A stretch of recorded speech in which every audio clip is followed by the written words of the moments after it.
Hello my lovely viewers, আপনারা সবাই কেমন আছেন? আশা করি ভালো আছেন। আজকে আমি কিভাবে চিংড়ি মাছ রান্না করি সেটাই দেখাবো।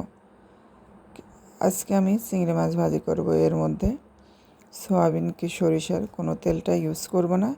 এখানে আমি যে তেলটা দিয়েছি এটা হলো এক্সট্রা ভার্জিন অলিভ অয়েল তেল। মাছটা ভাজি করার জন্য আমি গ্যাসের চুলায় একটা প্যান বসিয়ে দিয়েছি। প্যানটা বসিয়ে দিয়ে গরম হয়ে আসলে এর মধ্যে আমি 2 টেবিল চামচ এক্সট্রা ভার্জিন অলিভ অয়েল তেল দিয়েছি। দিয়ে 2টা শুকনো লঙ্কা দিয়েছি। কেটে রাখা আগে থেকে কুচানো পেঁয়াজ লঙ্কা দিয়ে নেড়েচেড়ে ভেজে নিয়েছি। এর মধ্যে আমি পরিমাণ মতো পিঙ্ক সল্ট অ্যাড করে দিয়েছি। দিয়ে পরিমাণ মতো হলুদ দিয়েছি, হলুদের গুঁড়া দিয়ে নেড়েচেড়ে এখন এর মধ্যে আমি হাফ চামচ রসুন বাটা আর হাফ চামচ আদা বাটা একসাথে বেটে নিয়েছি। নিয়ে ওইটা অ্যাড করে দিয়েছি। দিয়ে হালকা একটু জল দিয়ে নেড়েচেড়ে কষিয়ে নিয়েছি। এখন আমার মশলাটা প্রায় কষানো হয়ে গেছে।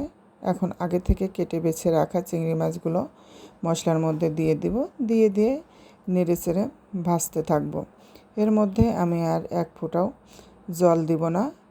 আমার মাছটা প্রায় ভাজা হয়ে গেছে, আর একটু ভাজলেই হয়ে যাবে। এখানে আমি আর কোনো মশলা দিইনি অতিরিক্ত।